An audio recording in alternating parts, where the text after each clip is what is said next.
Nais kong ipakita ang isang video na nagawa na ganito rin ang pahayag. Simulan po natin ang video na maaring mapanood ng ating mga kaibigan. Enero 28, 2024, sa first Maisog Rally sa Davao, nagliyab ang balita at social media. Matapang, walang preno. Mr. President, baka susunod ka sa dinaanan ng tatay mo. Diyan ako takot. Ayaw ko mangyari sa iyo yan. Nagbato ng maaanghang na salita si dating Pangulong Rodrigo Duterte laban kay Pangulong Marcos tungkol sa di umano'y paggamit ng droga at ang kontrobersyal na People's Initiative. Sino man magsabi na walang paki ang Senado sa usaping ito, isa lang ang masasabi ko, walang gamot sa kakapalan ng mukha mo. Sa Senado, sa kapareho at sumunod pang mga buwan, si Senator Amy ang nanuna. Pakialam sa PR, wala tayong pakialam sa PR, wala tayong pakialam sa PR. Siya ang unang nagtawag ng pansin. Siya ang unang nagtanong, para kanino ba talaga ang PI na yan? Marso 2024, sa kabila ng bangayan sa harap ng sambayanan, narinig natin si Pangulong Marcos.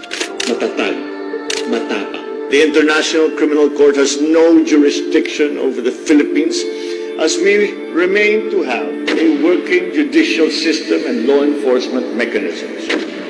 Walang jurisdiksyon ang ICC sa Pilipinas. Sa sabong, nagpagpag siya ng balahibo. Ang hindi natin alam, paghupa ng alikabok ay nagsimula ng ilatag ang plano para muling sumagi sa ICC. Kaya pagtungtong ng Mayo, tahimik ngunit mabilis ang galaw. Isinumite ng DOJ ang legal brief para sa posibleng pag-aresto kay FPRRD. Isang pagpataksil na walang nakapansin. Hunyo, pumutok ang balita. Nagbitaw si VP Sara bilang DepEd Secretary.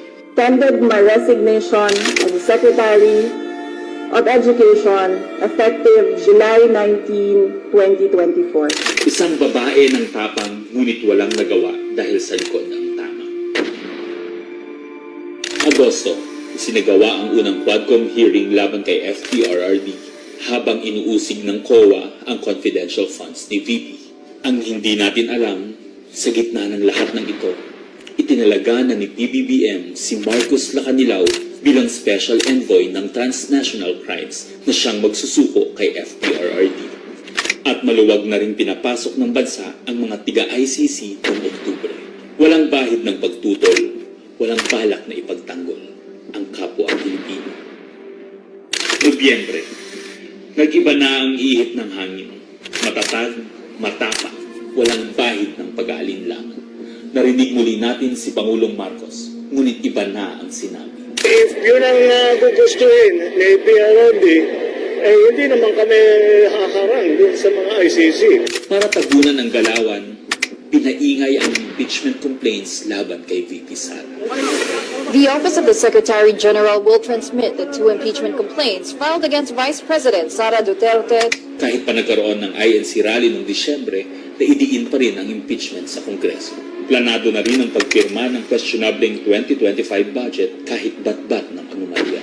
Enero 25, 2025, sinimulan na ang Oplan Tugis o Operation Pursuit, ang lihim na operasyon para hulihin si Duterte. Pagsampa ng Pebrero, nag-apply ng arrest warrant ang ICC prosecutor. Isang tahimik na pag-uusig habang tayo'y pinaiikot ng mga rally at press release. Marso, muling nilinlang ang bayan. Humingi daw ng 60-day extension ang DOJ para sa EJK report noong Marso 6. Pero ang totoo, nakabinbin na ang arrest warrant mula sa ICC chamber Marso 7 hanggang 10. Ang hindi natin alam, Marso 11, 2025, sa kanyang pagbalik sa Pilipinas, hindi pa man bumababa ng eroplano si FPRRD, isinagawa na ang pag-aresto. Maingay ang paligid, magulo, pero ang dating Pangulo ay nanatiling kalmado. Isinakay siya papuntang The Hague alas 11 ng gabi. Kasama sa eroplano si Marcos Lacanilao, ang nagkanulo, ang nagsuko. Pero kanino ang sisi? Sa mga utusan o sa nag-utos? Managot ang dapat managot, nakalatag na. It's a request to the Philippine government from Interpol enforce the arrest warrant. And we have commitments to them. Ayaw nila ipagpatuloy ang pag-iimbestiga. Maliwanag na ang buong administrasyon na ito mula sa pinakataas hanggang sa galamay. Nagplano. Ikaw ho ba nagplano ng lahat ng Plano. Ikaw ho ba nagplano ng lahat ng ito? Hindi naman. It was a group effort. Secretary Chudoro was there, Secretary Anyo was there too, and the President and I. Nagsakatuparan.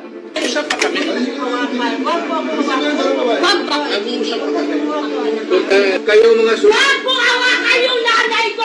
Nagkagulo. Tayong magawa. Wala tayong magawa dahil mismo ang gobyerno. Ang sa pong ginaplas sa tubangan. Nagtakpanan. Mamili ka. Kapag warrantless arrest, edi may period. Kapag may warrant, walang I period. am being cautioned by the DOJ, ma'am, that it may be sub-judice already to discuss that because of the habeas corpus pending in the Supreme Court.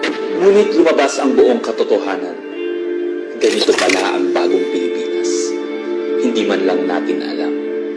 Tahimik ang pagtataksil. There was no red notice and what was issued was merely a diffusion. Tahimik ang pagwasak. Paliwanag mong maigi, representative ka ba ng Pilipinas or representative ng Interpol? Pipili ka lang.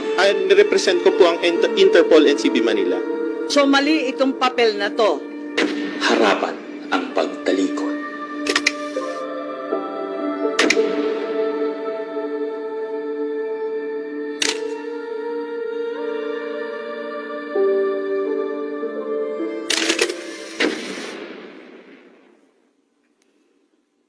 Okay, so that's where we are so far.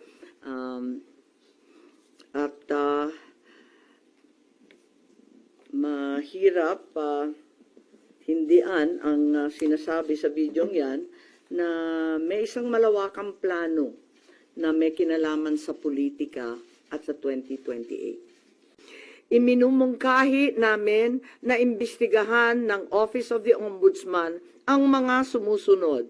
Una, si DOJ Secretary Remulla Boying maaring managot sa violation of RA 3019, Anti-Graft and Corrupt Practices for sanctioning an invalid administrative arrest against the former president in contravention of the ruling of the Supreme Court in the 2023 case of immigration versus Juan Wenle.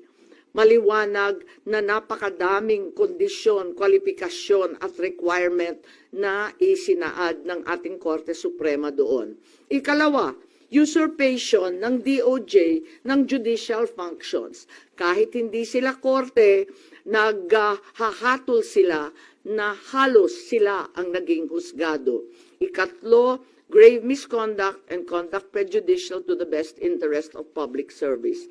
Ikalawa, baka managot din si General Romel Francisco D. Marbil, ang Chief PNP, sa arbitrary detention, Article 124 ng Revised Penal Code. Violation of RA 3019, Anti-Graft and Corrupt Practices for inducing or persuading General Torre to perform an act in violation of laws, rules, and regulations or an offense in connection with the official duties of the latter. Grave misconduct and conduct prejudicial to the best interest of public service. Andito rin sa mga nakalista at ayon din sa payo ni dating Supreme Court Justice na nagpayo sa atin na malahil si SILG Secretary John Vic Remulla ay maakusahan din ng arbitrary detention katulad nung iba. Violation of 319 for inducing General Torre and Marbil to perform an act in violation of the Constitution and our laws. Ikatlo, grave misconduct and conduct prejudicial to the best interest of public service. Ang ikaapat na maaring patawan din ng kaso ay si General Nicolas Torre III. Maaring managot sa arbitrary detention. 2 counts of arbitrary detention, not only against the former president, but also against former Executive Secretary Medialdea. Ikalawa, violation of RA 7439 for not allowing the former president to be visited by VP Sara, both his daughter and his named counsel, and for forcing the former president's lawyers to leave him. Also, the violation of 3019 for allowing himself to be induced or persuaded by General Marbil or SILG Remulla to perform an act in violation of law, rules, and regulations in connection with his official functions.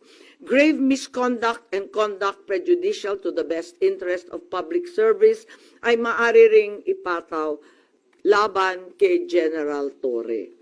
Ikalima, Ambassador Marcos V. Lacanilao.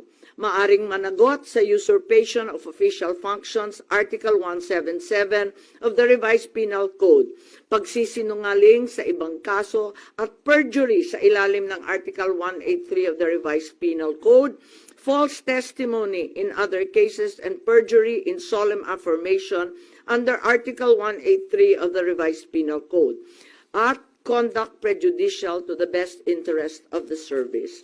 So ito ang further findings namin. Hindi ko masara yung investigasyon kasi marami pa ring mga issue katulad ng sinong tumulong sa ICC, yung tungkol sa eroplano na nanatiling bukas at masalimuot.